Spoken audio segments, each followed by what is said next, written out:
Good to see you here, and welcome to those who may be watching at home.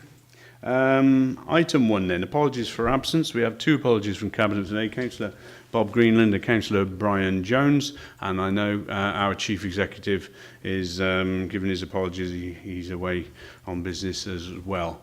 Any further apologies? Leaders are here, other leaders? Thank you.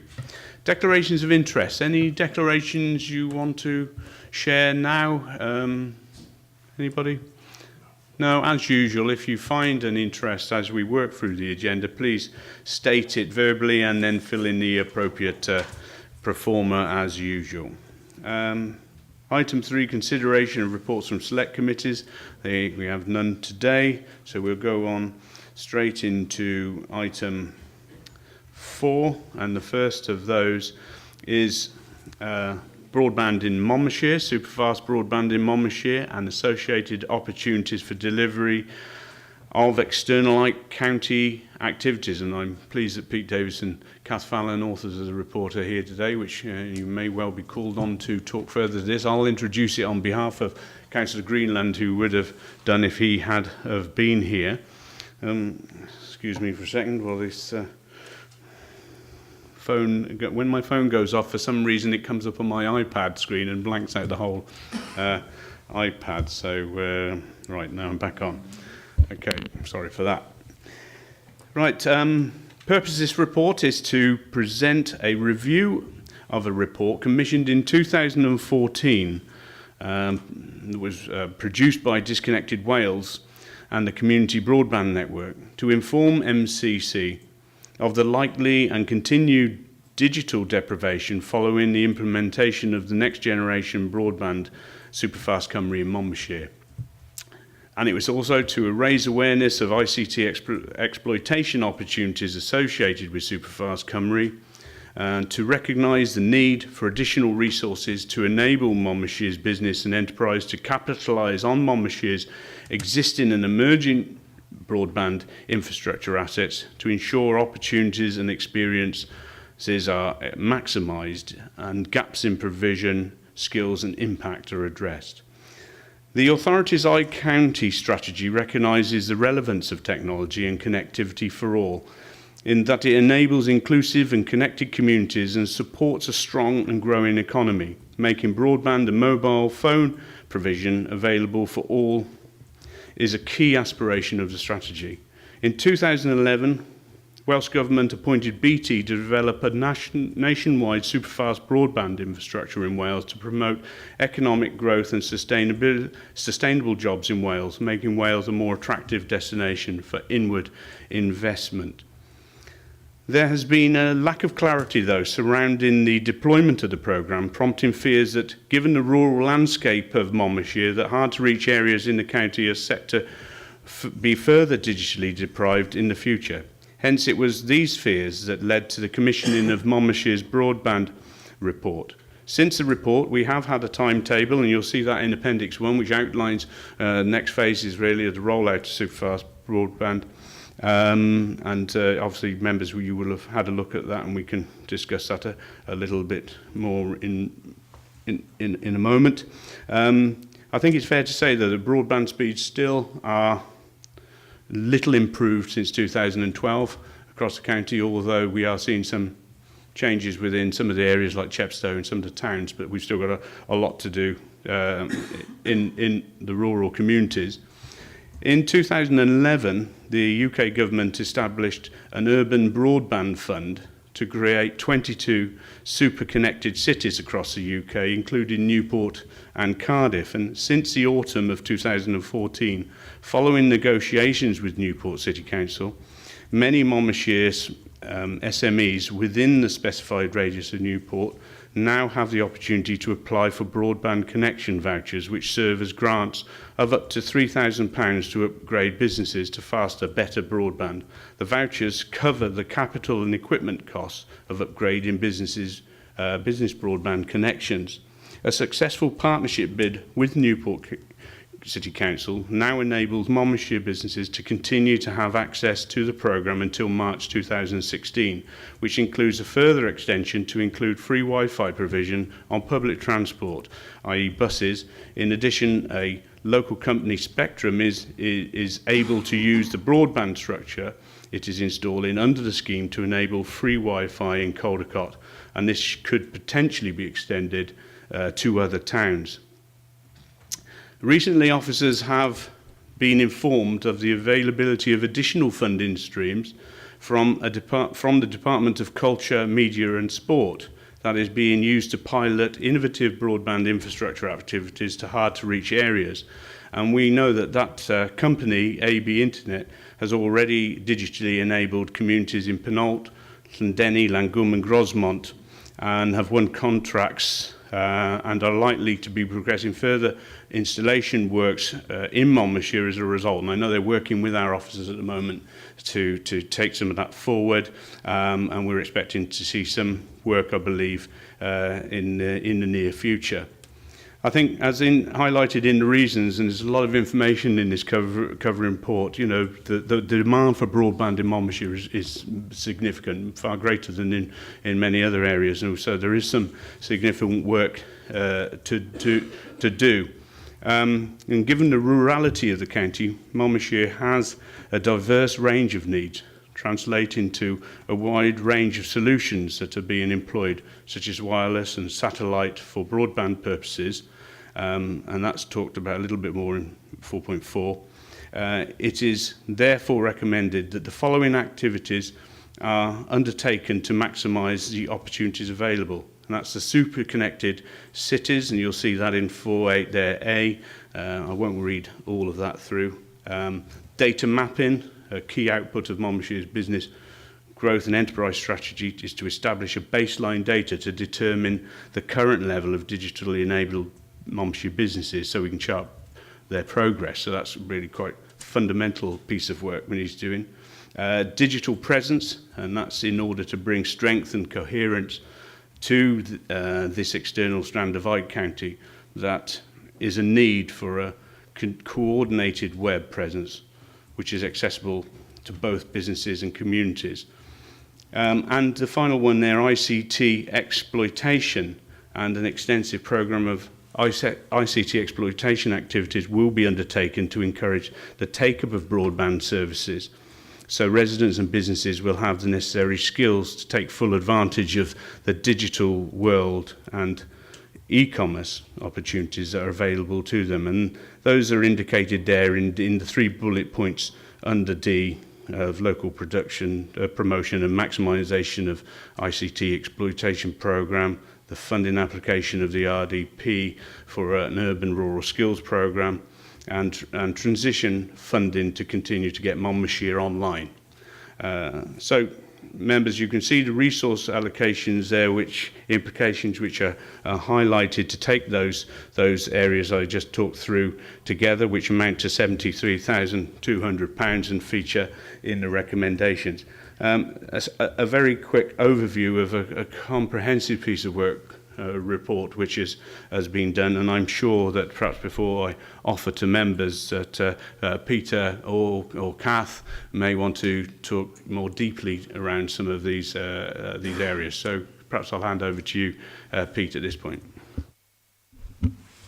Thank you, Leader. I think given that very comprehensive opening to the report, I'm happy to hand over to questions. Thank you. Thank you, Peter. Apologies for those at home. Peter Davis was just addressing us then. Okay, colleagues. Anybody? Yeah, Charles? Yeah, thanks, Leader. There's a good example of how vital communications and broadband is to local businesses on the front of this week's Free Press. And I think while some of those issues may have been down to a particular fault, I mean, the example was given of local businessman who was having to go to the pub to access his internet and emails. And I recall that in Gilwan, the speed that we can have was massively improved when the local exchange was unbundled, and we're now getting superfast broadband within the village. But there are parts of my ward and the county where coverage is that slow. It's like trying to wade through treacle with snowshoes on. So I do support the report, but I'm a bit concerned that progress is patchy, and I really want to ensure that we have a level playing field that's established, in addition to improving those areas that are already pretty excellent by comparison. I'll bring Phil Murphy in as well, and then perhaps you can pick up the two there, Pete. Yes, thank you, Leader. Just really to support this as an essential programme. Increasingly, outlying districts, as Giles has just said, have been left behind here, and they're starting to be connected. Lots of remote villages are now even starting to get connected, which is making life a lot easier for a lot of people, particularly those who are trying to run businesses from their homes. There's an awful lot of people to cut down on travelling costs, particularly to London, who are trying to operate their businesses from rural areas.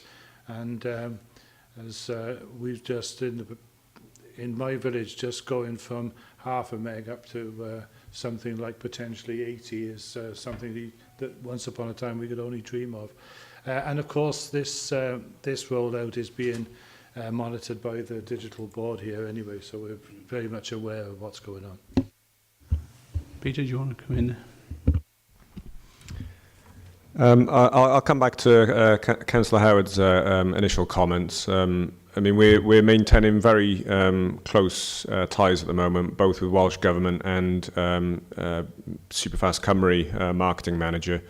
We're having regular contact with both, just to reassure ourselves that the rollout plans that they have in place are being progressed, and that certainly Monmouthshire is equally benefiting from that amidst other parts of Wales.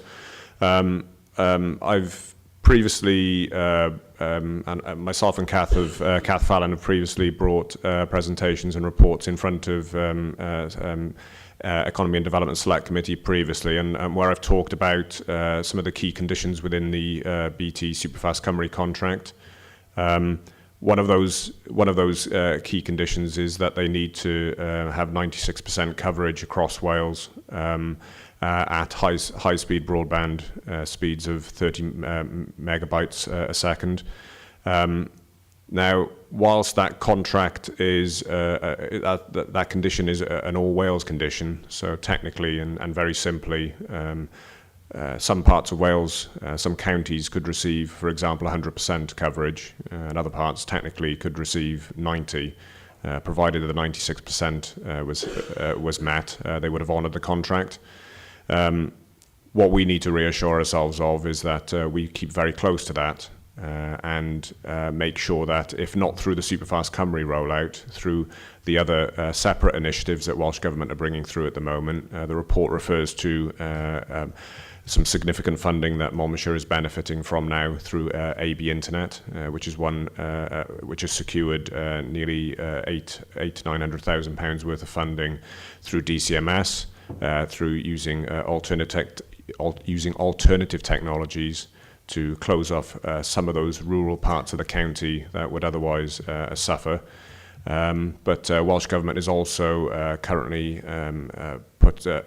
currently has an infill project that is currently out to tender, where we will hopefully then see the remaining white areas of Wales and of Monmouthshire similarly being addressed. And white areas are areas that are not going to receive those speeds of 24 or 30 megabytes a second. I'm reassured in terms of the progress that's being made at the moment. The rollout plans that have been shared with us, the detail of which is commercially sensitive and I cannot share, but the information that we've had shared recently will see Monmouthshire receiving a significant increase in broadband rollout over the next 12-month period. The contract end date is June 2016. And BT have got an awful lot of work to do in obviously securing the contract by that date, but I am reassured in terms of recent updates that they will do that. Peter, when you look at Appendix 4 and the coloured map there, you talked about white spots. I mean, this gives us a general perspective over the various wards in the area. So within these areas here, there are those white bits. I suppose we can't actually see them on here as such. How prolific are they? Welsh Government have released, I guess, a coverage map, which does highlight some of those white areas. Those white areas are white areas that were identified at the original outset of the contract. What I see as being the real white areas, the white areas that come about as a result of hard-to-reach places, they will only be properly identified towards the back end of the contract. And the way I describe this is that BT are currently using different technologies. They're using the standard technology at the moment to fibre enable exchanges and cabinets. And once they've been through that whole first layer across Wales and in this case Monmouthshire, they will have a better understanding in terms of those areas within Monmouthshire that aren't receiving those speeds of 30 megabytes a second. They are then successfully deploying other technologies at the moment across Wales. They will then bring those additional technologies in as a second and a third layer to try and maximise the reach out into those rural parts of the county. And it will only be then towards the very back end of the contract then that we will have an understanding of those white areas, those areas that don't have that coverage. But the infill project that I referred to is there specifically to come in behind that and actually target those areas so that ultimately even those white areas will in time be closed off. Thank you. And whilst we're seeing, like in my own community, for instance, I know our nearest cabinet has been decoupled, or whatever terminology is called. Unbundled, that's right, unbundled. And now has 80 megabytes per second, can fly out of it. However, I'm less than half a kilometre away, and my copper lines into my home suggest that I can only get 5 megs down it. So, whilst we can unbundle places all the way around, the fibre infrastructure to the door that's a huge amount of additional work, isn't it, to be able to put make that really available to every household. I'll only touch on this briefly because it does tend to get quite technical. But if I was just going to describe the range of technologies that they're using at the moment, I've already described the basic sort of connection, the fibre enabling exchanges and cabinets. Beyond that, which obviously involves, particularly in rural areas, a significant cost. BT are currently trialling 2 other technologies. One of which will actually amplify the signal from a cabinet. So it will actually, the reach out will be wider and hopefully then pick up more premises and get them over and above that 30 megabits a second. And the second one is to actually another technology, which is actually to take almost like a mini cabinet and actually put nodes out and almost extend the reach beyond the cabinet, and then that will actually take fibre across almost like a telephone line to this little mini cabinet, and then again blast the reach out again. So again, it's just very innovative and creative solutions to try and overcome these issues of rural digital deprivation. Yeah, thanks, Pete. Now, we could have a whole seminar on understanding technologies around this. It's really interesting, but it's absolutely so crucial to us all, isn't it now? So I suppose there's a hunger for information on how this can happen and how fast it can happen. Colleagues, anybody else? No? Dimitri. Thank you, Councillor Fox. I want to say 2 things. First thing is I completely support this report. I particularly like the transition funding for Monmouthshire Online, because actually given the democratic shift in this county, training people is actually the core of it, because for example, my nan just looks at a computer or an iPad and just freezes in fear. So actually exploiting this technology, given our demographics, now and in the future, that is going to be the key aspect of delivering the agenda, I believe. Quick question. To what extent does this interrelate with the mobile phone network? I think Councillor Hobson's mentioned it in the past regarding 4G and actually in those rural areas, getting the infrastructure in place so people can access 4G just via their tablets or iPads. Might be even more cost effective or a better way of delivering that service for them rather than a landline through into their neighbourhood. I just wonder how that interrelates with it, that's all. I think that's an excellent point, because we know 4G is creeping into the south of the county. I mean, on my own farmyard, it's 4G, and it's actually faster than my house internet. So it makes you think. Good question, Peter. Anything you want to add on that? In some respects, it's market driven. And I guess in terms of what the comment you just made there, Leader, and the southern parts of the county getting to see 4G coverage, it's a business decision often by network providers. The report does make reference to Monmouthshire actually benefiting from a rural mobile infrastructure technology fund that DCMS put out, £150 million fund. Four areas in Monmouthshire have been identified as being not spot areas, and they'll actually possibly benefit even better than some other parts of the county in that network providers are now getting subsidy to go into those areas and very likely to put 3G or 4G infrastructure in place. So very good for those 4 areas. I think the next key steps for us really, and we're due to sit down with colleagues from Welsh Government who are having ongoing conversations with network providers at the moment, and we just want to be alongside some of those conversations so that we can understand as an authority how we can actually assist and support more investment coming in to the county by network providers and actually bolstering the infrastructure that's needed. I completely accept the point that Councillor Petroni makes there. This is just not a single platform solution. Mobile is as important as broadband coverage is to a county such as Monmouthshire. Yeah, thank you. Yeah, Councillor Hobson. Yeah, I mean, just to answer Councillor Battery's comment, mobile is probably, it is going to be the future in wireless. There's always going to be a problem in rural areas with fixed line technology, and that's the infrastructure.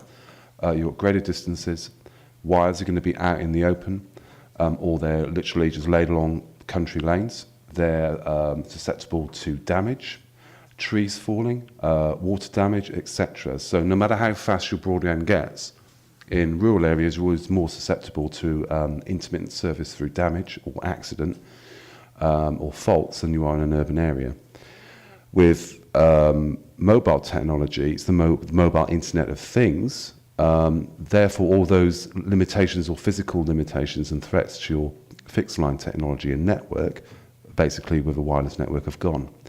So I'm delighted to hear that the next stage is going to be, how do we advance 4G across the whole of Monmouthshire, because it's absolutely vital.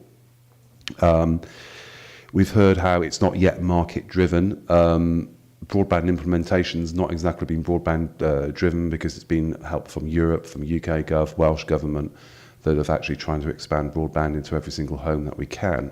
What I'd like to see as the next stage is the same similar commitment, the same commitment to 4G to every single household in Monmouthshire. And I think that's got to be a priority next time around.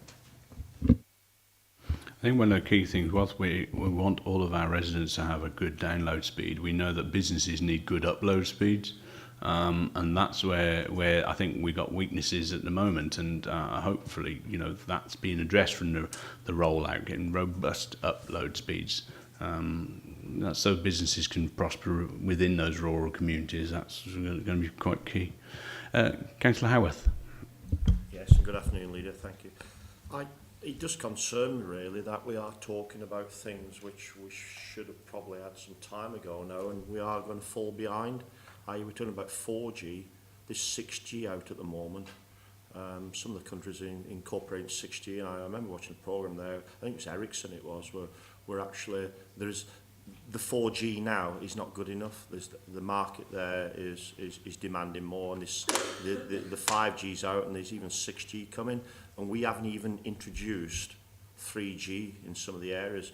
I'd like to know, does anybody know whether the contracts that were awarded to the major players within the telecommunications, did they have a responsibility to deliver the service to a point?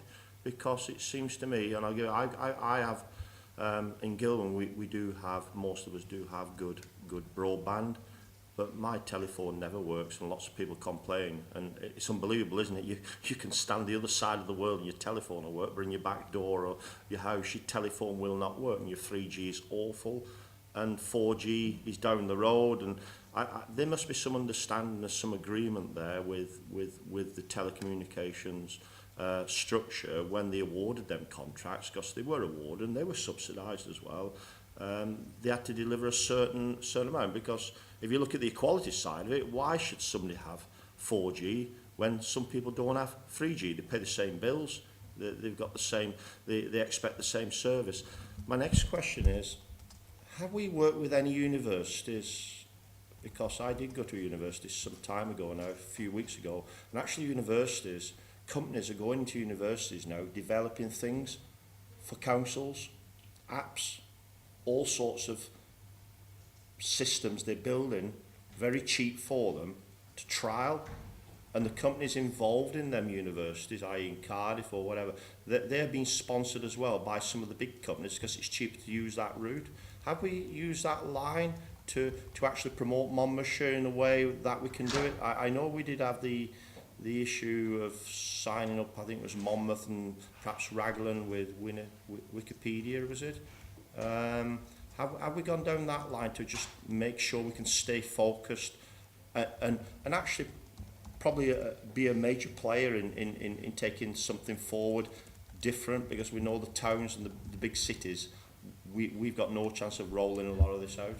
Yeah, thanks, Simon. Some interesting points, and you're quite right to remind us of the progress we did make in like Monmouth with Monmouthpedia and First Wi-Fi Town, and Raglan, and our views to roll out that tourist opportunity linked to Wi-Fi. Is there anybody want to reflect on a deeper relationship we have, perhaps with universities, and the issue on 5? You've really surprised me, Simon, because I didn't know there was any such thing as 5G and 6G. I suppose it's almost like a next thing will be smell-o-vision, won't it? Where we can actually, there's so many dimensions. So really interesting, but also reflect on 4G contracts.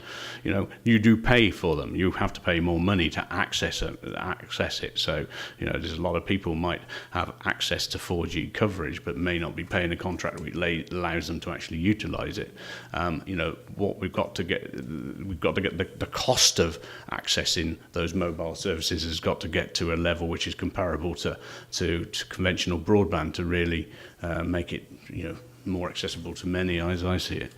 Peter, Kelly, did you want to just reflect on those wider points? Yeah, thanks, Leader. I do think it's a really good and a very interesting question as well, because it's certainly something that we are exploring.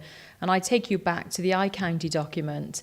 And one of the key objectives there is for us to really take control back of our technology. So rather than buying in big lock-in proprietarial software products, we've made a clear commitment to build in the capacity so that we can invest in developing our own software products. And you'll be aware as well that via CMC Squared, we've got that development resource that we're using now to create some of our own brand new products, which will really revolutionise the way that we work, both in terms of saving time and money and the potential for future commercialisation. One of the things that we're working on at the moment is a business case to try and grow that function, because we do believe there is growth and developmental potential there to bring that function in-house. And to do so would mean that we have much closer relationships with universities, the new software university, which is being based in Newport, supported by Welsh Government. We're working with colleagues that are setting up the first university degree at Cardiff University around computer science. So clearly that gives us another big avenue to explore. And also the Alacrity Foundation, which is based in Newport, but actually works all across South East Wales to work with councils, other public bodies and the private sector to really invest in developing digital solutions to some of the big problems that we face. So definitely that's a work in progress. Just before I hand over to Pete, there was just a couple of other things that I wanted members to note. And that really is first and foremost to reflect on the role of Economy and Development Select Committee in this. Councillor Prosser is here today, and I think that committee have made such an instrumental contribution to the work that we've done on broadband, because first of all, we took the BT rollout information to that Select Committee. It wasn't good enough. They charged us with a list of actions that they wanted us to go off and undertake. You have that report now in front of you today. You can see the immense progress that we've made. And thanks really to Peter and Kath, who've been absolutely relentless. You know, they've probably been BT and Welsh Government's worst nightmare over the last couple of months, but have really pressed this issue, secured the investment via the Super Connected Cities scheme, commissioned the report which gave us the leverage that I think we need, and let's not forget, secured £900,000 of additional investment, which is not insignificant.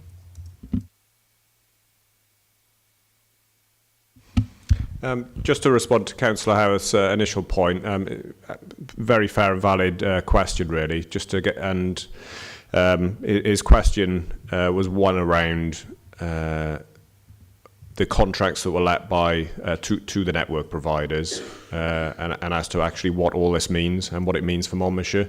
I guess I go back to my earlier point, which is one around really strengthening the discussions now with Welsh Government, who are in turn having those conversations at the moment with network providers. We need to get a much better grasp of our understanding of those contracts, either the ones that were originally let or anything that's being proposed in the future, and making sure that we put Monmouthshire at the forefront such that we benefit as much as possible from any further investment that's coming into Wales. Just to reiterate the other point I made is that we need to understand as to what contribution the authority can also make within that. So, you know, we need to understand that contribution. We need to be part of those conversations, and you know, I would like to think in the next couple of months I'll have an update to bring back.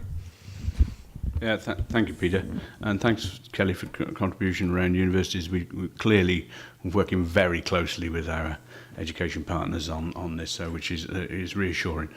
Councillor Hobson. Yeah, I just wanted to come in on this 5G business, because just to clarify this, I mean, it is the holy grail probably that people are talking about. It will mean exponentially faster speeds and more reliability compared to the 4G network that we've got at the moment. Researchers, I think there's a hub at University of Surrey, but UK government signed a very good deal with South Korea, who's one of the world leaders in this.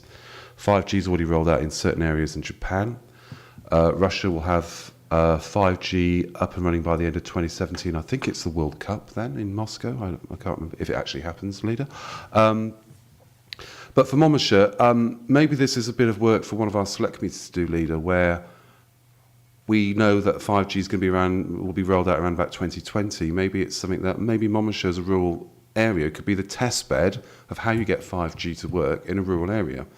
And maybe this is a task and finish group for one of our select committees to do that hard slog and come up with the ideas and put us at the front of the queue, rather than where we are at the moment, 4G, where, like lots of rural areas, our urban areas are getting it, but our rural areas are these, what they call not spots. So, I mean, that's a decision for another time, but just an idea. Yeah, thank you, Phil. Certainly is a, you know, it's a moving picture, obviously moving a lot faster than I am. It's something we do need to keep our eye on. I know that there are various levels of 4G accessibility, you know, and some are far better, some aren't much faster than 3G. So there's a whole lot of things. But I do sympathise with Simon's point that, you know, there's many places who really struggle to even get that mobile signal, and that's really important just for emergency services and things like that, you know. Okay, I'm going to move us then to the recommendations, and as you see in 2.1.2.2, so 2.1, to consider the findings from the report and opportunities associated with Superfast Cymru and associated programmes, and 2.2, for Cabinet to endorse this report to secure funding of £73,200 from the ICT Transformation Reserve to allow additional resources to be secured to ensure that the potential of Superfast Cymru and associated programmes are maximised for the benefit of Monmouthshire's businesses and residents. Are we all in favour of that?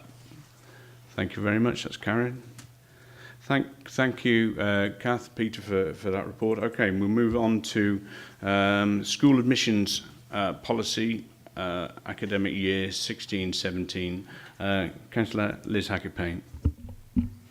Thank you very much, Leader. And may I firstly thank Matthew Jones, the author of this report, and Debbie Morgan and Deb Mountfield for the amount of work that has gone into this. The report itself does not reflect the amount of work. So I thank you for that and all the help that you have given to me as Cabinet member. Catchment is never an easy subject, and I always relate it to that infernal bag of jelly that as you move it, it moves in other directions, and as you're trying to contain it, it's leaking out and moving round, and there, in some ways, seems nothing you can do to keep it in a constant place. There are many reasons for looking at catchment. We need to be able to look at areas when we're designing and secondary schools. We also need to look at changes within our county, such as new developments, etc. The aim of this catchment review was educationally based. We wanted to look at, could we make things any better for the young people in the county? We wanted to look at transition from primary to secondary school and address any anomalies there were within catchment.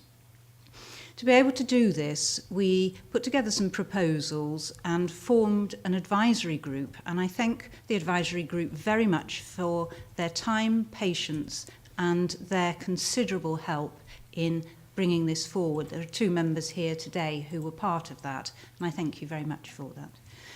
It's nice to be able to have other people's thoughts and views, especially local members who know areas better than anybody else does.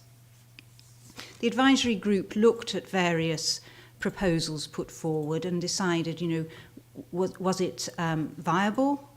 Would it benefit the young people in that area? And this took quite a lot of time, quite a few maps to look at areas, to look at catchment areas of the secondary schools. And you bear in mind that when we're looking at catchment and admission go together, because if you're changing one, quite often it has an effect on the other. So the 2 need to be looked at together. Sometimes people say, well, why do you need catchment areas? Wouldn't it be a lot easier if we just got rid of them and it just worked on a needs-must basis, so children went to the school they wanted to go to? It probably would do, but the catchment areas are there when oversubscription occurs. From time to time, there are blip years. We've got 1 blip year this year, and I think the next one coincides with the children that were born, I think in the Olympic year. I think something happened that year and there were lots of children born. And that's when the catchment area comes into play and the admissions policy together, so that if there is an oversubscription of a school, there is fair and proper criteria set down so that places can be allocated in the best possible way. We looked at 10 different areas as far as catchment was concerned.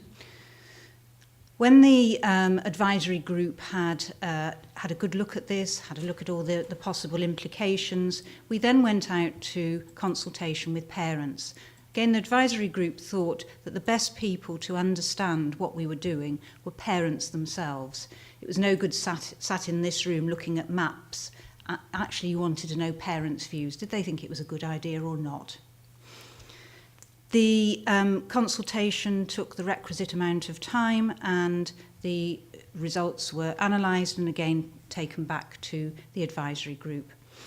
It was quite interesting in many respects because of all the proposals we put forward, parents and carers came back unanimously that in effect they basically wanted things to stay the same.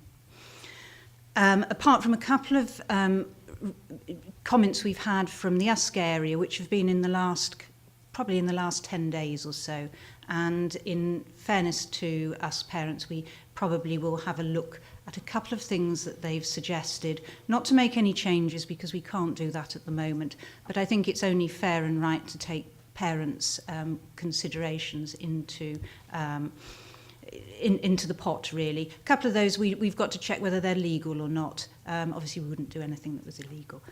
So, but basically, it came back that there would be no change. And in many respects, that in itself is enlightening and shows us, well, really how we're going to go forward with this.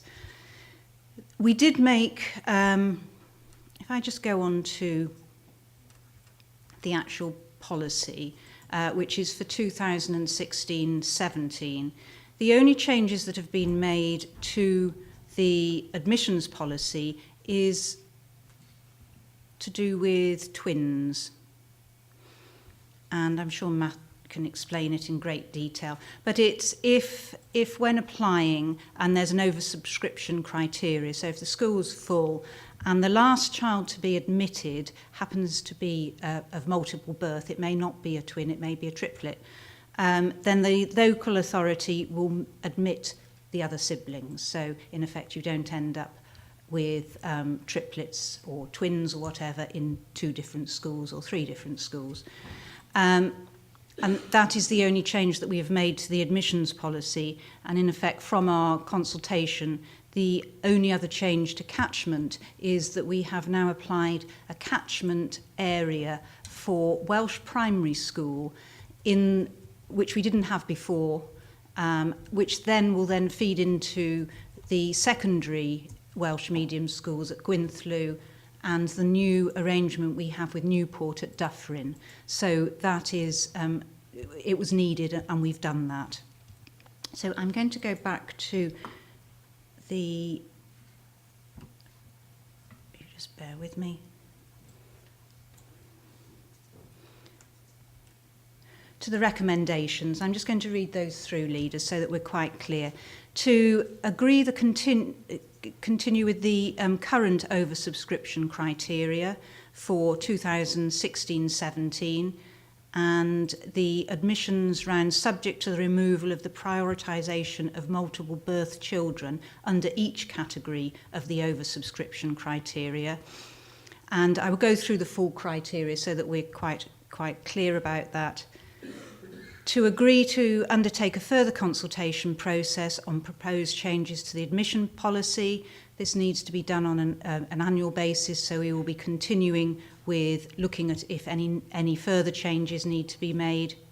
To agree to adopt the school admissions policy, which is 2016-17, and to agree the catchment areas for Monmouthshire's 2 Welsh medium primary schools, Ysgol y Ffin and Ysgol y Fenni, and I've got the proposals, which if I can find them where they are. Let's go back to, probably not. It's on the page. I'm not going to find it now. I was just going to read out the criteria for accepting oversubscription. I think it's on 79. I just go back. I think I can't find it now, but basically it is set out in clarity within the paperwork that we have. Looked after children are the first criteria, and a list after that. So in effect everything stays the same apart from the twins. So Leader, I've got officers here today, so I'm sure if there are any questions we can answer those. Yeah, many thanks, Liz. I know there's a huge amount of work conducted on the catchment review, and can I thank the many members of the public and parents who have got involved, and others who have very articulately described their views on some of the proposals, which is helpful for us. You're quite right, because we've looked at catchment area reviews unsuccessfully over several times over the years, and we've got a very clear steer. And I'm very content with the findings that you brought forward today. Matthew, Matt, is there anything you want to add on the criteria or on the admissions criteria that just that one change to the current admissions criteria, and that's obviously applicable to all administering authorities, the diocese as well. I presume. Yep. Okay, I get that. Okay, so colleagues, anybody like to add anything further? Oh, yeah, that would be helpful. I think Councillor Payne's got the criteria list, and it would be useful for those who aren't familiar with it, just to hear that list. As first of all, if the school is oversubscribed, it's looked after children or children who are previously looked after. Secondly, children with exceptional medical conditions. Third, children with siblings at the school date of admission. Fourthly, children residing within the preferred catchment area. And fifthly, the closest to the preferred school, measured by the shortest walking distance. Can I also say that there were various groups of parents who did contact us, and as a group of officers and myself, we went out and actually spoke to them and had a chat with them, what their worries were, what their concerns were, on a sort of face-to-face basis. I just had forgotten that, but I will say that. I think on reflection, some of the options which we consulted on were never likely to get too far, to be honest, as was proven by the responses. Hence, I'll repeat, I was quite pleased with the outcome of the report. Right, colleagues, anybody like to add anything here? No? Councillor Petruni. Thank you. Given the relative little changes we've made as a result of this huge endeavour, can I ask how much this endeavour's cost us in terms of consultation, officer time, given that it was overwhelmingly, the parents were overwhelmingly against this? How much did it cost us to do this? Also, how much uncertainty did it bring to school budgets, particularly secondary school budgets? I'm thinking of Chepstow School, given the quite radical changes proposed to their catchment area and the financial consequences of that. And I would also like to ask, on page 77, it has a breakdown of capacity of each school. Presumably AN means admission numbers, because it doesn't say anywhere else. Is there a table, I might have missed it in all the paperwork, where we've had examples of which schools are oversubscribed and by how many? Yes, that is available. It isn't in here. Just picking up on your other points, if I can remember them, and please refresh me if I forget. The catchment, I've got no idea how much the catchment review cost. It needs to be done, and I think it was 1996 the last time we made any catchment changes, so it's well and truly overdue. And but I don't know how much it's cost, but it's one of those things that we do need to do, and we need to do on a fairly regular basis. So it wasn't done just for the sake of it. At the end of the day, you have to listen to parents, because they know the area, etc. As far as Chepstow is concerned, again, the catchment review and the catchment is only applicable when there is an oversubscription criteria in place. So it's only when the school is full does that catchment come into play. Chepstow have done incredibly well over the last few years in increasing the number of young people who wish to attend that school incredibly well, and that's because there's good leadership in the school, and the standards have rocketed since the new head teacher has been there. Parents wish their children to go there, and actually by changing the catchment area, it isn't going to make the school any more popular or less popular or whatever. It is only going to help when it's oversubscribed, and it's not at the moment. So the school are doing all the right things at all the right times by increasing the numbers of children wishing to go there. So I think that is the way to go forward. We did look on Chepstow's behalf, and that was one of the things that we actually changed. We brought that in. We were going to look at it in a phase 2, but we brought it in earlier because we thought that it was relevant and it needed looking at to see if we could change any of the catchment areas within Chepstow to include a larger catchment area for Chepstow. At the end of the day, you can't make parents go to a particular school. Parents still have a preference of sending their children wherever they wish to go.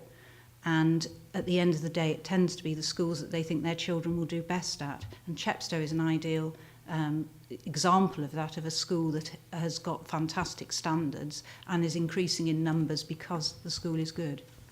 If I missed anything, let me know. I wasn't questioning parents. What I was asking was, as far as I understand, in Appendix 3, it was proposed a significant change of catchment area for Chepstow feeder schools for Chepstow School, and as I understand it, financial figures of the consequences of changes, if they were to happen, were quite severe on Chepstow School's finances. And I'm just wondering what uncertainty that brought to secondary schools in terms of that consultation process. No, did any officer want to come in on that point, Deb? I don't think there'd be any actual cost to the school. Obviously, if we were transporting children, that would be a cost to the authority, unless you're referring to any cost from income that funding for individual pupils. Yeah, obviously we're doing some modelling on that, but at the moment there's obviously no effect because obviously the proposal will not go forward. We didn't look at that as part of the member advisory panel. This was more about the obviously catchment itself rather than the actual funding through the formula. Okay, thank you, Deb. Clearly, there are cost implications to making changes. For instance, the suggested changes on catchment for instance, the Archbishop Rowan Williams to that catchment to join Chepstow would have suddenly required a huge amount of additional transport costs if children did actually want to go there. However, the nearest school policy would allow them to go to their nearest school, which would in theory have been out of their catchment. So it was not a sensible, wouldn't have been a sensible approach or affordable approach to go forward. I think it's absolutely right that we do take a view on the financial cost of implementing any proposals, as well as what the community was telling us. Your earlier point on the cost of these pieces of work. It's interesting. I mean, the council has to do pieces of work on many, many, many, many things. This meeting today will cost us a lot of money to stage and to hold, and we have to do pieces of work. It are incumbent on us to do it. Review of community council boundaries is one which is on at the moment. There's a cost to that. There's a cost to everything. So it's very difficult to start breaking down these things. Some things you have to do now and again. You have to establish a position, and you have to do the work which goes along with that. So, and I know the cross-party committee worked hard to come forward with a set of recommendations that they wanted to talk to the people about, community about, and they've done that. So we thank them for their efforts in that. Councillor Howarth. Just two questions. May I ask, did we look into the issue of, I know it's been happening in England the last few weeks now, about admission for reception? Where I come from, actually children can start school the term before the 4th birthday in Powys, because we lose a lot of numbers to Crickhowell, whereas in Gilwan School they start the term after their 4th birthday. Did we actually look at that and do the calculation, and what is the guidelines on that? Because if we feel that we don't have the numbers which we struggling on some of these schools, perhaps the admission criteria for the timing of that for children to start mainstream reception should be addressed, and see how many more children we could bring in. Powys do it. I'm only saying this because we have done some cross-border work, and it says in the report there, and there are other authorities which cross-border with us. My last question is to do with the appeals process. And I'll just get the page there. Sorry, Liz, I did have it here and I just flicked down. It was the appeals process. We're talking about May to July for an appeal, even though early March people will know whether they have a place within that school. I think that's quite clear in the report there. With it being July, and generally a lot of people, parents hang back to see what is available for them, whether they appeal. Is that gap too large there as reference to making sure that parents, if they want to appeal, they know then if they lose the appeal, what direction they can take? Because a lot of people, they're very confident in an appeal. That's one reason why they make that appeal. It doesn't give them a lot of space there to actually think what we're going to do now we've lost the appeal. I just wanted to ask that question. Was that scrutinised and thought about within this report? Thank you. And picking up on your first point about the cross-border, we didn't look at that. That wasn't one of the aims and objectives. But picking up on it is a very good point, and I don't know if Matthew has any information on that, but it could be something that we perhaps looked at in the future. I know that perhaps we do have the information on it, but it wasn't one of the specifics we'd looked at here.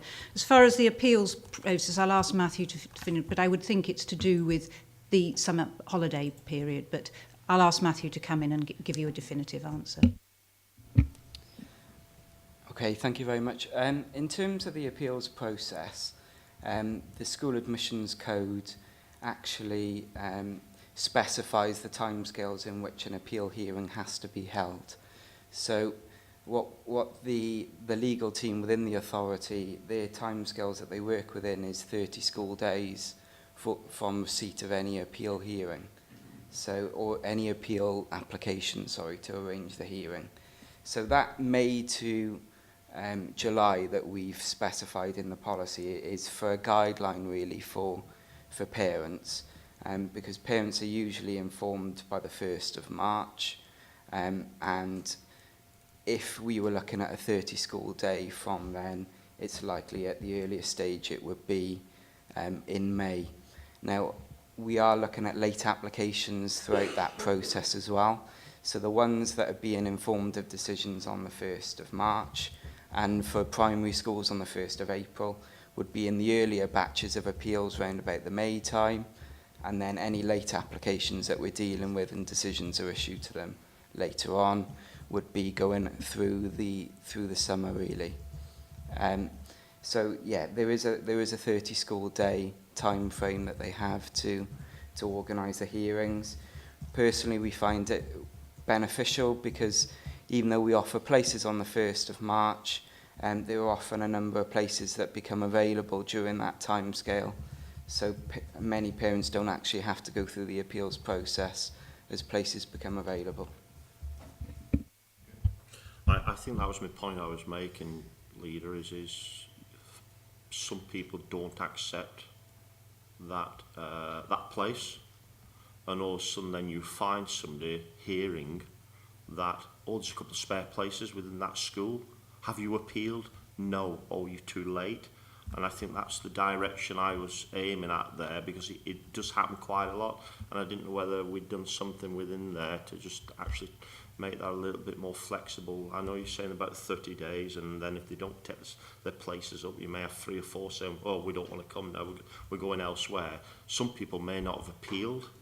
So is there that right then to step back in, because it may be too longer, you may not have done it within the certain guidelines?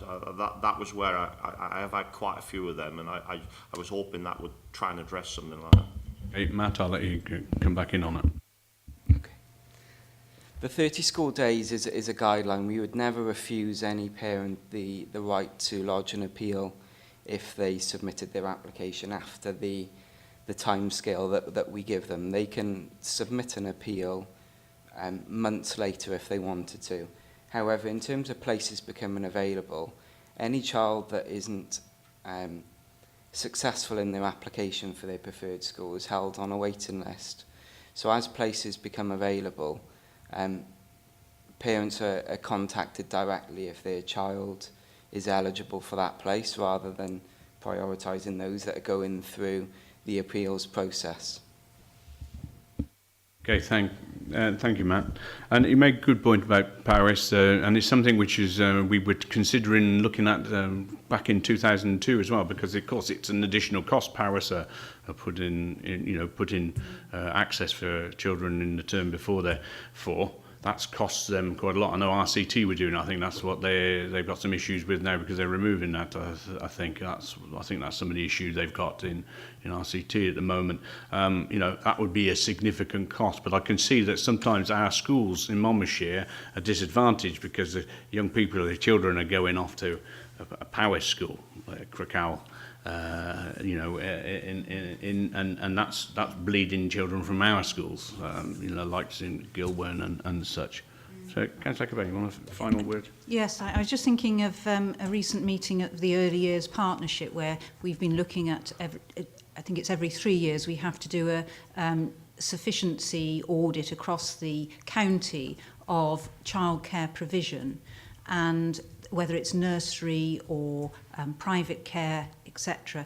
And the need that has come from our county has been wraparound care. So in effect, parents who work all day, who need that care all day. So I know that certain of our nurseries are looking at how they can do that so that in effect the child can go in for its normal session in the morning and then perhaps have some wraparound care for the afternoon to enable full-time childcare. And I think that would be, if we were going to look at anything, it would also be a thing to look at, because that is shown to be the need across our county, Monmouthshire, for parents. Okay, thank you, Liz. Thank you again, officers, for all the work in putting this together and the work which was carried out. The recommendations are there as written in 2.1 through to 2.5. I don't propose to read those out again. Councillor Payne took us through those. All in favour of those recommendations? Yeah, thank you, carried. Okay, can I take us on then to the next report, and that is the guidance on fixed penalty notices, and again, Councillor Hackett-Payne. Thank you very much, Leader. And I thank Richard Austin, the author of the report, who's here today. And I think if this was the Oscar ceremony, you would have the best supporting paperwork here. It's all necessary, but there is quite a lot of supporting paperwork. So I thank you very much for that. It's all necessary. I'm not going to go into huge great detail on this because in many respects it's quite self-explanatory, and the guidance is there. This has come from the South East Wales Consortium, and in effect we will be adopting that with our Monmouthshire local model attendance policy. When we're looking at penalty notices, they're only one option among a number of different interventions that are available to promote better school attendance. This is only one aspect that we can use, and it's there really as a sort of belt and braces approach. As an authority, I'm sure we would much rather look at the ways of working with parents, with schools, to enable that children are in school as much as they possibly can, to learn as much as they possibly can for future achievements within their school life. We all know that there are occasional times when children do need to go out of school times. Perhaps there's a family wedding or whatever. This isn't saying that anybody who does that will automatically have a fixed penalty notice. It will be at the discretion of the head teacher who knows the children, who knows the parents, and knows the circumstances. I don't want this to be thought of as some sort of, penalty notices applied left, right, and centre. At the end of the day, it's here to ensure better attendance. When we look at the attendance figures in this report, we can see as a county we're very good at attendance, and we want to keep that up. We want to ensure that the children who are attending school continue to, and those that perhaps have more trouble need the support in finding out what the problem is and overcoming that. If there is a necessity for taking your children out of school, it's all set down in here, the proper way to approach it, speaking to the head teacher and the governing body, and dispensation could be given if it's a particular reason. Maybe your Jeff was talking to me earlier on about foster carers, maybe a holiday that had already been booked. There are lots of circumstances, and I think the first port of call comes with the head teacher and the school itself. The interventions that take place after that are all addressed within the report. The education welfare officers are working very hard to ensure that all our children go to school when they should be there.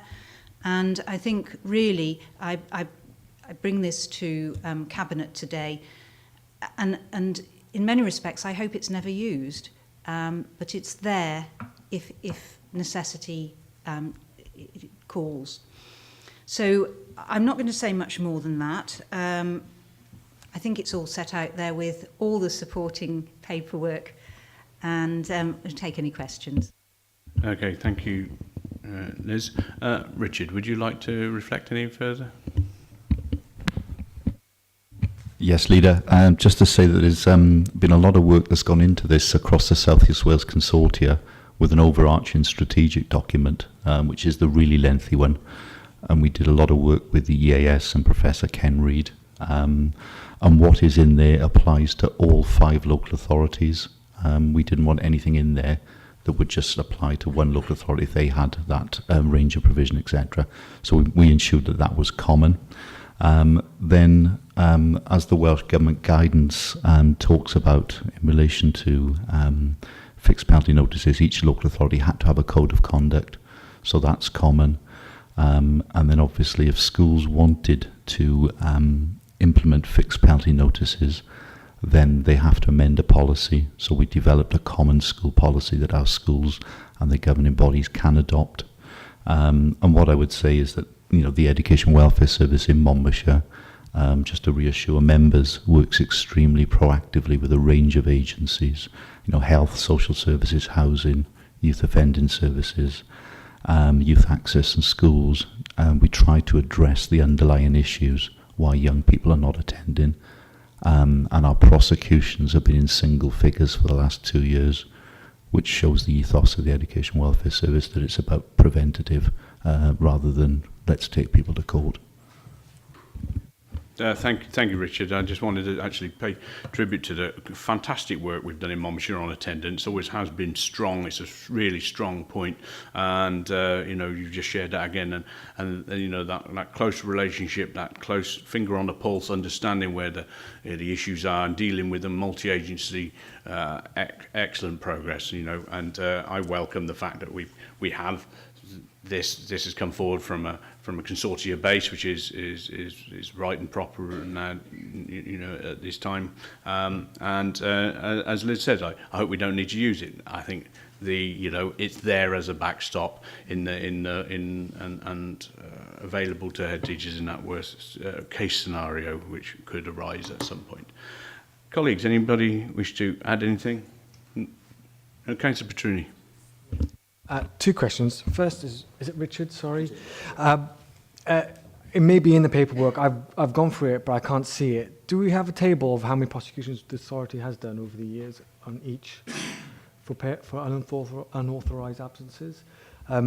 If so, could you just tell me the page number? That'd be great. Also, I understand the implementation of this or the adoption of this.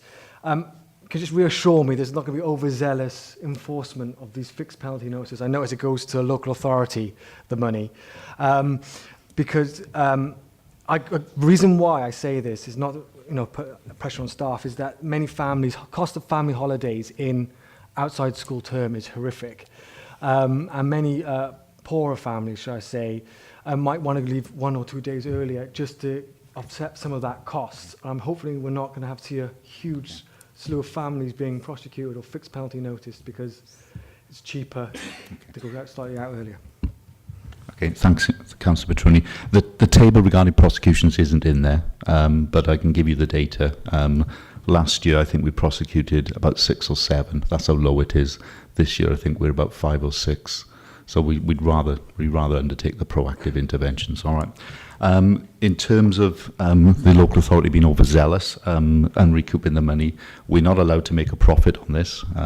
We have to return any surplus to Welsh Government. We are allowed to keep some of the, what do we call it, the fines in relation to offset officer costs who'll be administrating it.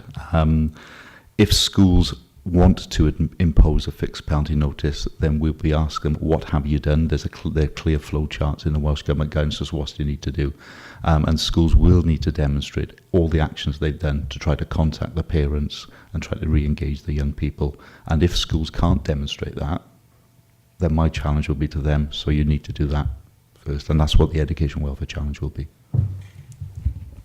Yeah, your point on the cost of holidays and things is a good one, but it's one for a wider debate, and it's something a national debate, because it's scandalous how families are ripped off basically because it happens to be a school holiday. However, you know, the needs of the learner overrides all. And is important. And I'm sure most parents agree that the children shouldn't lose a day or 2 days or 3 days out of school if they really don't have to, because it has a lasting effect on their learning throughout the rest of their career. But I think it's something which needs to be addressed, and I don't know if there is a wider debate about, and this is a wider debate about moving from the current holiday structure we have, which was actually built around agriculture many years ago with long summer holidays, and moving to a different regime of holidays to try and break that flow, to give more opportunities for families to actually take a family holiday without upsetting their children's education. I think that's a big debate that needs to be had at some point, but it's great resistance, I know, from teacher profession as well around moving toward some of that thinking. However, I'm stimulating a debate which perhaps I'll be better off not getting into just at this moment. Yes, Richard, sorry. Just to reiterate, Leader, that the fines would be not for going on holiday, it's for the unauthorised absence. So the head teacher could authorise it, so therefore it's not. We couldn't then impose a fixed penalty. So it's about unauthorised absence, not holidays. That's what we're constantly saying to people. So at the end of the day, it's the head teacher's decision whether they authorise the absence or not. If the head authorises it, they can't then ask us to impose a fixed penalty notice. But if the head teacher didn't authorise the holiday and they took 2 weeks off out of school time, the head teacher could ask you to do it. That is correct. Yeah. Okay. Right. Well. Sorry, Councillor Howarth.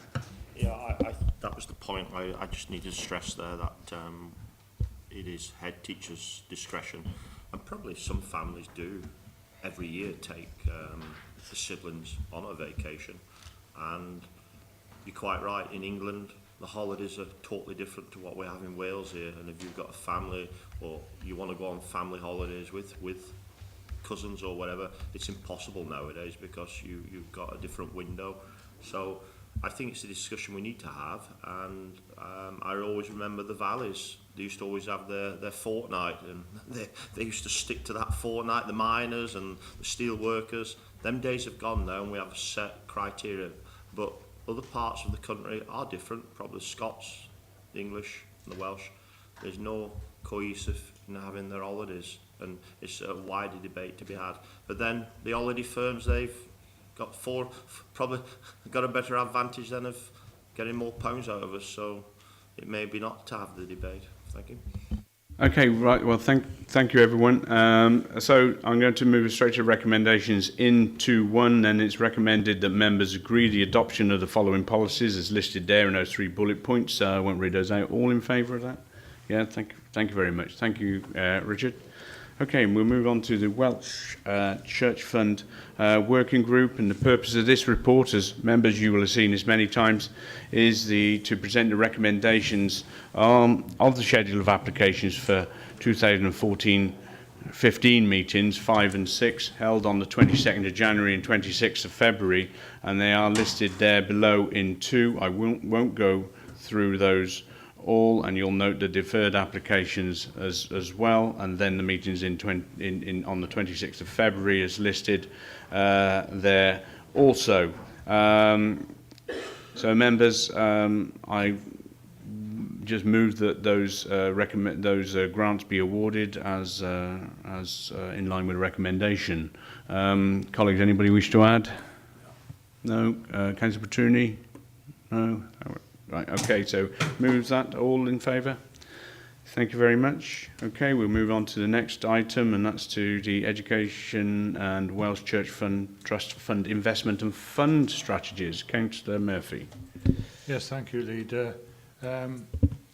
This report comes to us every year, and as you can see, the purpose of the report is for Cabinet to approve the investment and fund strategy for the trust funds for which the authority acts as sole custodian or trustee, and particularly in relation to the beneficiaries of the Welsh Church Fund. The report refers to two funds, really, as the Monmouthshire Farm School Endowment Trust and the Welsh Church Fund, and the proposal is to delegate responsibility for the administration of that to the head of finance, and to extend the contract with Arlene Close as Treasury Advisor, and to approve the grant allocation in respect of the Welsh Church Act Fund this year, £160,000.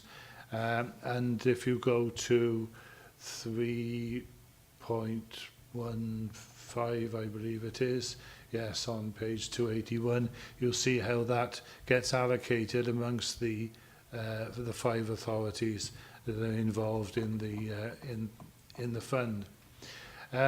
The purpose of this scheme is to maintain the security of the invested capital, because and the liquidity, because if we don't get that, we can't give out the money, and to look to get an optimum yield which is commensurate with that security and liquidity. Members may recall that last year Arlene Close were asked to have a look at the types of investment that were applicable at that time, because over the years there were cash-based investments, as I'm sure members are aware.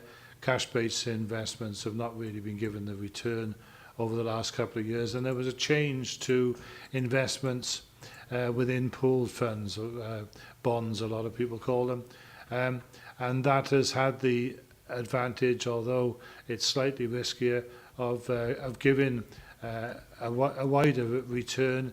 And in fact, the returns for the current year to date have been some 139,000, and it's anticipated that there'll be returns of some 185,000 over the full year, which is above the current grant allocation of 162,000. So it's certainly worth trying to get a little bit of growth out of it if we can. Of course, we used to give a lot more than the 160,000 out, but falling returns made that absolutely impossible. And Arlene Close strongly recommend the practice of continuing to spread the investments over a number of asset classes, and that clearly is paying dividends. So on the basis of that, Leader, I'll invite questions, but this is a report that members will be used to seeing. Okay, many thanks, Phil. And Mark Howcroft's here who can answer any questions which arise. Colleagues, anybody wish to add anything? Okay, Councillor Petruni? Councillor Howard? No questions there. Mark, is there anything you wish to add to what Councillor Murphy said? No?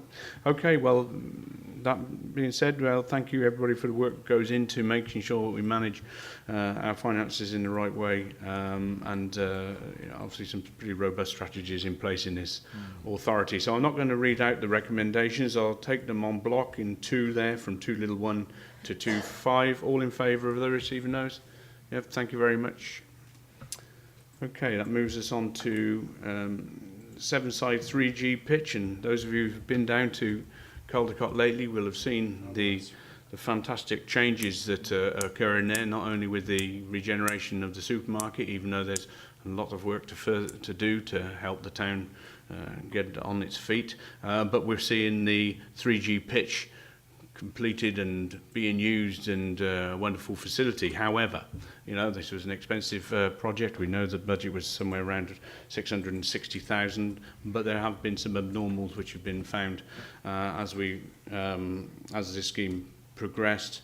Members, you will recognise that this is a regional facility for the whole of the south of Monmouthshire. It's not just Caldercots, it's something where people can come, communities can come and use from all over. The approved budget for the project, including fees and contributions to drainage work, is £660,000 as approved by full council back in 10th of April last year.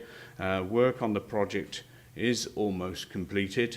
The practical completion certificate, which we have to have, has been issued, and the contractor will return to site in a few weeks' time to undertake some final grass seeding to the landscaped areas. In the meantime, the use of the pitch by the school and local community has commenced, as I just mentioned, and the feedback has been really, really good. There have, though, been a number of issues that have arisen during the construction period, and these have led to increased contractual costs, and they are identified there in 3.2. The three main issues then are unstable ground conditions, some flooding issues, and flood lighting and electrical connections, and clearly that latter was very important. If we maximise the use out of that 3G pitch, it clearly needs to be lit appropriately. So there's some additional monies and works needed around that.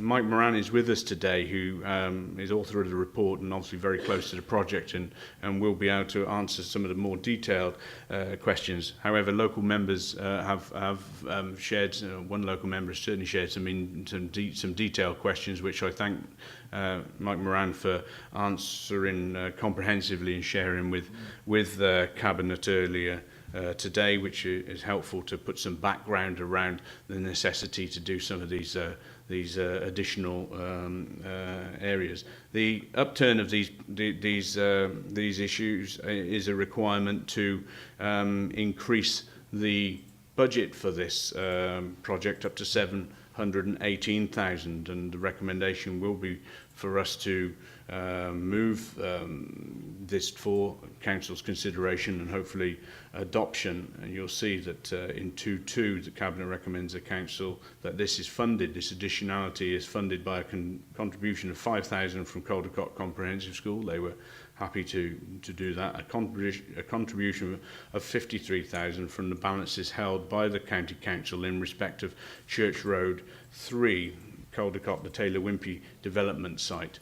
I'm going to really hand over now to Mike Moran to give us a little bit more detail, perhaps if he wishes, around what I've alluded to, and which is obviously embedded in the depth of the narrative here, and then we can take some questions afterward. Mike, is there anything you wish to add at this point, or would you rather just field questions? No, I think that you've outlined it pretty well there, really.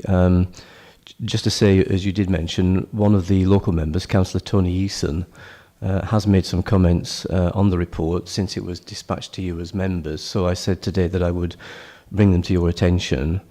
There are a couple of questions about the technical design of the drainage system, which I think we've answered.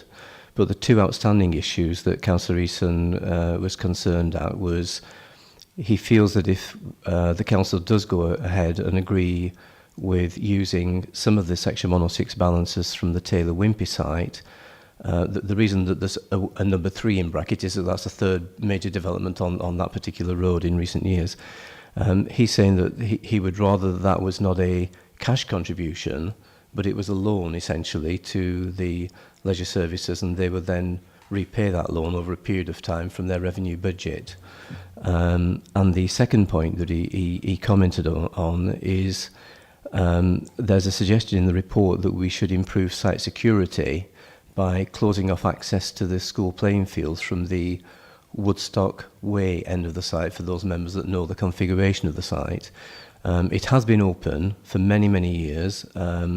People have used it as a through route, but now that we've got this very expensive investment in this new facility, at a very low cost, around about £3,000, we could actually block the site access off from Woodstock Way and create a secure grassed area around the playing pitches, which could then be used by the school during break time as a grass play area as well as a hard play areas, which is what the school would like to do.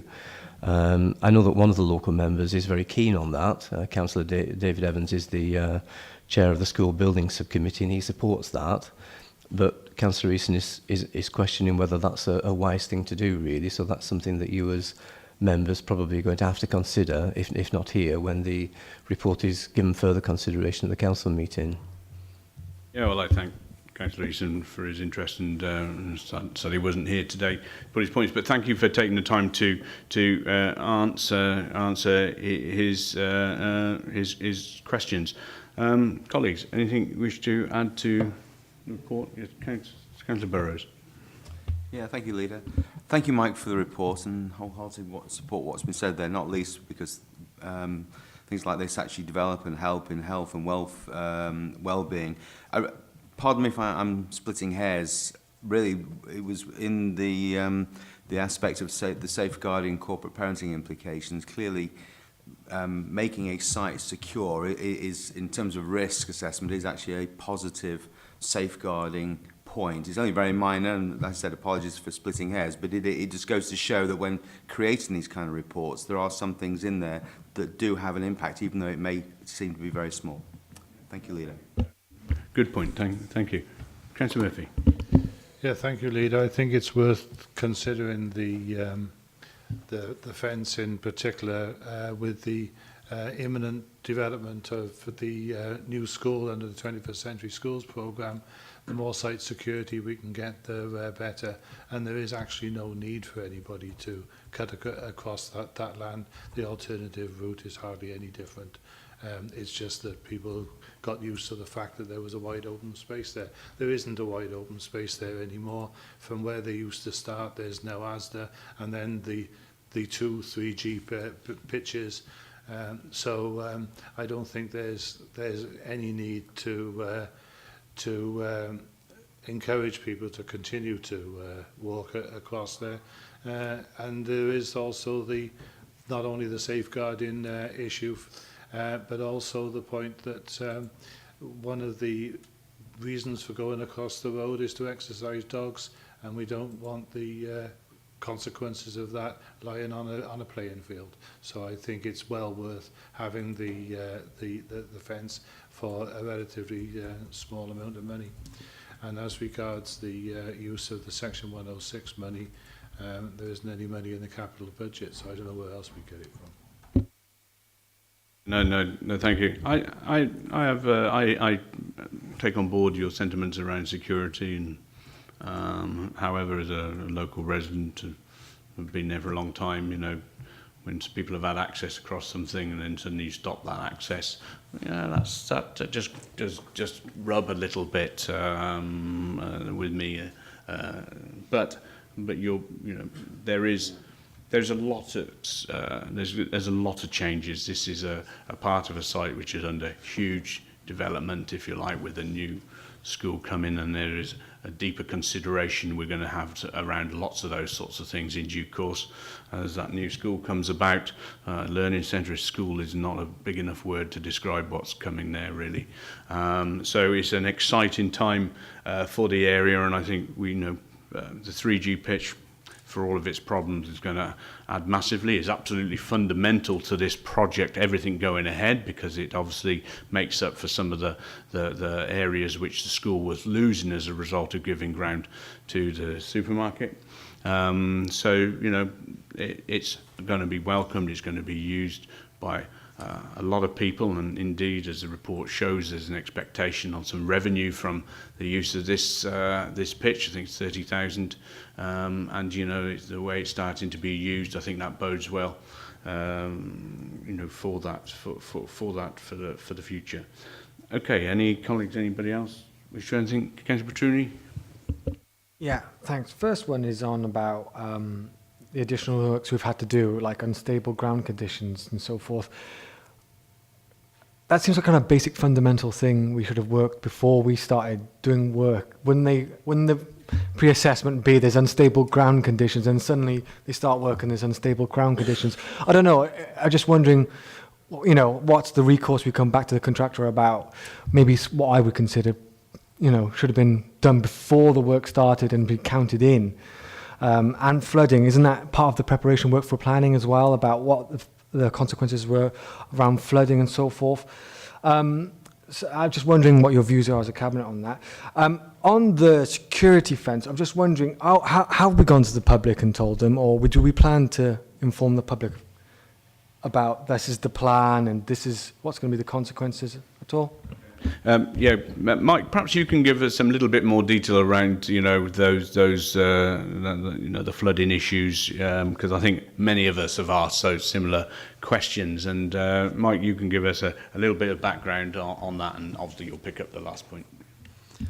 I'll try my best, Leader. Having been given about 5 minutes notice of the unstable ground conditions when they actually occurred, I was asking pretty much the same questions as everybody else has asked.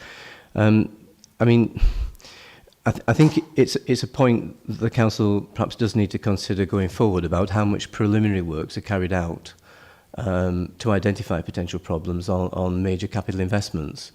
What I would say in this case is that ASDA carried out some trial boreholes on its site where it had problems, and only one of those out of the 6 boreholes that they sunk indicated any indication of any damp spots.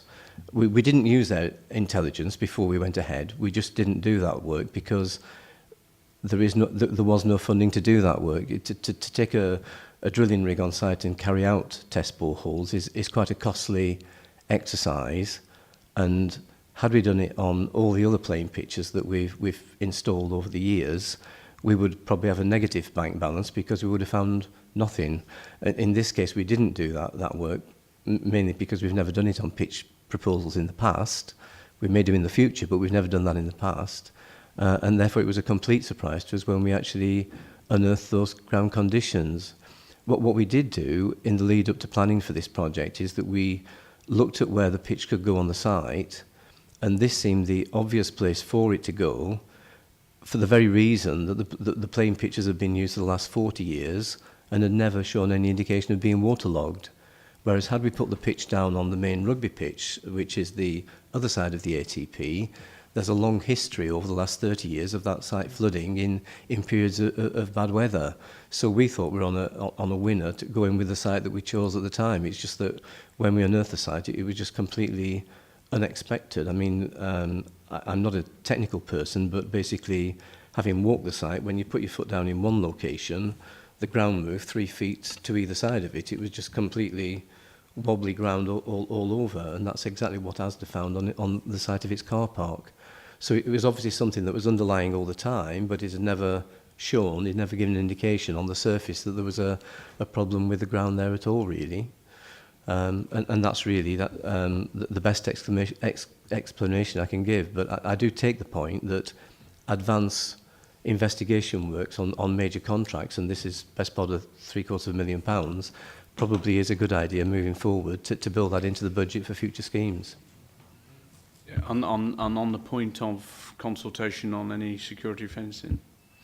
I think, Joe, Leader, it would probably be a good idea to consult the residents of Chepstow Road, because for those of you that know the site, there are 2 public footpaths crossing the school site in Caldicot. Both of them come from the Caldicot bypass at the Denny View side of the site, and one of them follows the line of the rear of houses in Deepweir Gardens, and then the footpath actually goes down the access road. I'm afraid I can't remember the name of the gardens, Vicarage Gardens or something like that, that then takes you down onto Chepstow Road. So it would be wise to consult those residents, I think. But if we did put a fence up at Woodstock Way, what we would have to do is put some signage up further back into the site to tell people that the site was closed off at Woodstock Way, and to take the alternative proper footpath down onto Chepstow Road. So it would be an extra journey of maybe overall, as a crow flies, maybe 20-25 yards, I would think, really. But for those residents, I mean, some of the residents, to be honest, Leader, 1 or 2 of them have got gates coming out onto the school playing field, and it's something that we've always been wary of, that you know, there's often happens on playing fields that you get somebody who'll put a gate in, you don't notice it for 10 years, and suddenly they want to claim that they have a right of access. But we aren't in that situation, I don't think, and I think that, you know, with a bit of common sense and decency, actually consulting those people, I don't think it will be a major problem, to be honest with you. But it would prevent, not only would it prevent the public from using the site during the school day, but it would also prevent any opportunity for any school children to be able to walk off that site onto Woodstock Way during the school day when they're meant to be having a PE lesson. Not that I'm suggesting they would do that, but having discussed school attendance, it's perhaps is a relevant point to consider at this stage of the proceedings. Okay, thanks, Mike. And clearly some serious lessons learned around ground stability, and I would say that one lesson learned is that we do spend that money up front to make sure we have some understanding of that. And I know, Cal, there's some, and I'm going to invite Kelly Byrne in a second, because there's some deeper issues as well around the flooding and the drainage works, which we had to sort out once the Welsh Water adopted their new the assets, as they call them, that run under there, basically the drain pipes, and we had some work to do around that. But Kelly, sorry, would you like to share some? Thank you, Leader. Just very briefly, really. I think in terms of consultation and engagement, we've got a partnership programme board set up in Sevenside, which could clearly take the lead on this kind of consultation, because that brings together the town team, the town council, other important stakeholders who will want to have a say in the future of this site. And I do think it is about the wider future of this site, because I'm aware that the Male Voice Choir is about to extend. We've got buildings outside of the leisure centre at the moment, and we have to think about the future of some of those, because clearly they can't be viable and sustainable in their own right. There's work that clearly we want to do with the leisure centre. There's the 3G pitch, there's the new school. So I think it's really incumbent upon us to look more strategically about the future of that site and consult and engage local people in a very comprehensive way. I think just going back to some of the problems that we've had with the 3G pitch, because it would be remiss of me just to focus on this, because clearly this is the second report of this nature that you've received in the course of the last year. And I think it's important to point out that leisure are obviously the client in this case. They've commissioned the work via our property services function. So whilst property services have outsourced some of that work, for me, you know, they are the delivery agent, and we do need to hold them to account. So I think there are some specific lessons that we have to learn, and Joy, myself and Roger Hoggins have already sat down and had this debrief, but there are some lessons that we have to learn to internalise, because I think, you know, you're right, Councillor Petruni is right, we can't repeat this again, because we can't afford to repeat it again. So whilst we have a solution today, yes, we do need to mitigate, yes, we do need to learn lessons and ensure that this is carried forward into our work in the future. Absolutely agree. Councillor Howarth. I'd just like to ask a couple of questions about the management side of these two facilities, because there is two here now. Why does Caldicot Comprehensive School have to fund some monies into leisure to pay for this extra burden? If that is so, they feel obligated to do that. What hold does the school have on both arenas, not the one, on the two? Because this is 106 funding, which is adult recreation money being used for the facilities within Caldicot. During certain periods then, does the school have control of these two facilities or the one facility? Because I do sometimes have queries over, i.e. King Henry's School, when people say to me they can't use the facilities because the school's using them. Well, if they're leisure facilities, they're public leisure facilities. They're not owned by the schools. They're owned by Monmouthshire County Council as public facilities. So these two arenas, what will the school have over these two arenas, or will they only have it over one arena? That's the old arena. Mike, do you want to? I'll try again, Leader. Certainly with the ATP, historically, the school have had more or less exclusive use during the school day of that and the grass playing fields. Mainly because it would be difficult to manage the public coming on during the school day whilst PE lessons are taking place, looking at the safeguarding aspects. So at the moment, they have got exclusive use of those facilities. They're not written down anywhere because when the sites were developed as dual-use sites back in the 70s, it was a deliberate decision of the then Gwent County Council not to have a written management agreement. What we've tried to do is develop an agreement with the schools in relation to the ATPs because they were funded externally, mainly through Sports Council for Wales grants at the time. So we have got a community use agreement that gives the school exclusive use during the school day of the ATP. We don't have a similar agreement in place in relation to the 3G pitch, and there are discussions currently taking place between the management of the leisure centre and the management of the school about how we can get better public access at certain times during the school week to the 3G pitch. And we think that might be possible because of its location on the edge of the site and the fact that even though we might put a security fence up, it would still be capable of being accessed from outside of the school site because of the way that we have the access gates located on the 3G pitch. So we think that technically it would be possible for the community to access that pitch at certain times of the school day, but we would do that in consultation and agreement with the school rather than sort of try to impose it. We would do it as a consensual agreement with the school leader. Okay, so, thank you, Mike. Can I just ask one more question? That's fine, and public money has to pay for these to be repaired. I think we spent a fortune on some of these services a couple of years ago, right? Quite a lot of money. It come out of leisure departments or it came from wherever. The schools, they don't contribute anything, I don't think, towards using these facilities. Okay, that's fair enough. Could we say, could I ask then, if we're talking about some fencing here, wherever it's going to cost in the public consultation, we're saying here in 2.2, Cabinet recommend to Council that this funded, so this is going to go to Council.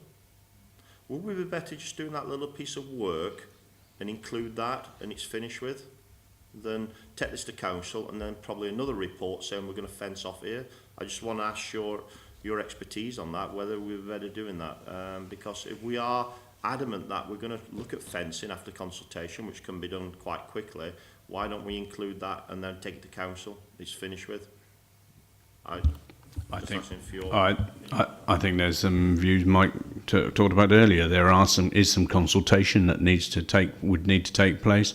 With several bodies. Whilst it seems a simple solution, let's just do it. There is there's a community, a big community there that will feel quite passionate about some of those actions, and I think it would be remiss of us not to do a bit of that engagement first, and as in line with what Kelly was saying, with the project board and others, they're key to overseeing how that area develops. It's a fundamental part of 7 for 7 side, and the focus for that area. So I can see what you're saying. It would save a little time, but actually, I think there's an appropriate way of taking things forward. So I wouldn't perhaps rush into anything without talking to a few people first. Kelly, you wanted to come back in on that point? Sorry, Leader, just very quickly, I completely understand the point that's being made. It would be one comprehensive solution that we could take to Council, and as yet we don't know how we're going to fund the fencing, even if that is what is needed in the area, so that's another consideration. But I would just also point out the fact that obviously for leisure in next year's medium-term financial plan, we've got some really high income generation as well as efficiency savings. We've got some really high income generation targets, part of which is predicated on the 3G pitch. You've pointed out already that we've got £30,000 worth of additional income next year in the budget that we have to make just on the 3G pitch. And of course, once the maintenance and repair agreements run out, the cost of updating the site every year, making sure the quality is maintained, will hit leisure budgets as well. So obviously, I'm in a rush. This needs to go quite quickly because leisure needs to hit the ground running on the 1st of April next year if it's going to make those very high income generation targets.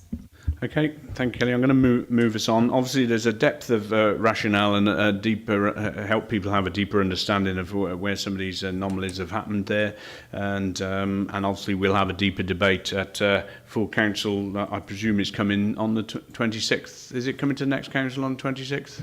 This report, which is next week. I'm not sure if it is. If I can't. Okay. Okay. Right. Okay, so the recommendations then are, as outlined in 2.1, that Cabinet recommends to Council that the gross expenditure budget for the Sevenside 3G project is increased from 660,000 to 718,000, and Cabinet recommends to Council that this is funded by a contribution from £5,000 from Caldecott Comprehensive School and a contribution of £53,000 from the balances held by the County Council in respect of Church Road Taylor Wimpey development site. All in favour? Thank you very much. Thank you, Mike. Can I take us on then to the final report of the day? And there is an exempt item along with this. So members, if you talk to that, I will have to stop you and move us into committee. So can I ask Councillor Burrows to talk to the restructure of the Disability Services team? Thank you, Leader. I think the purpose of this report is pretty self-explanatory. We have here to make many decisions which impact on many people's lives. Even though this report impacts on only one individual, it should not be lost on those present that for the individual concerned, this is an important decision. The purpose of the report is to acknowledge that a decision has been made in the light of relocation of a service and changed custom and practice with respect to meal provision. It requires that we reconfigure our resources in the light of this, and so, colleagues, I ask you to support this report. Thank you. Thank you, Jeff. It's quite self-explanatory, and those members, you would have read the pink paper and recognise the potential implications of this. Obviously, sometimes when you take forward new ways of doing things, like My Day, My Life initiative, you know, there are things you have to address in relation to that. Colleagues, any comments? No? Councillor Petrucci? I'm talking about the post now. That post, did it only require them heating the food? Yes. Is no other job description and no other activities they're meant to do or did voluntarily, solely food? My take on this is that there will have been a conversation about doing other things, but as far as this role is concerned, this is in the provision of a meal. Yes, that was all it was for. So in that case, that post has to go.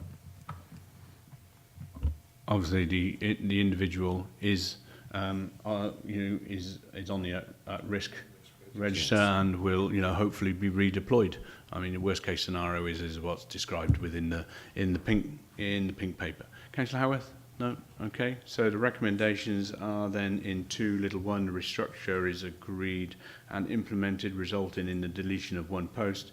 And in the event of redeployment not being successful, approval is given for redundancy costs that cannot be met by the service to be funded from the reserves in line with common practice, and the resource implications are highlighted there in 5 for your consideration. All in favour of that? Thank you very much. Well, that brings us to the end of today's meeting. Can I thank you all for attending? Look forward to seeing you again.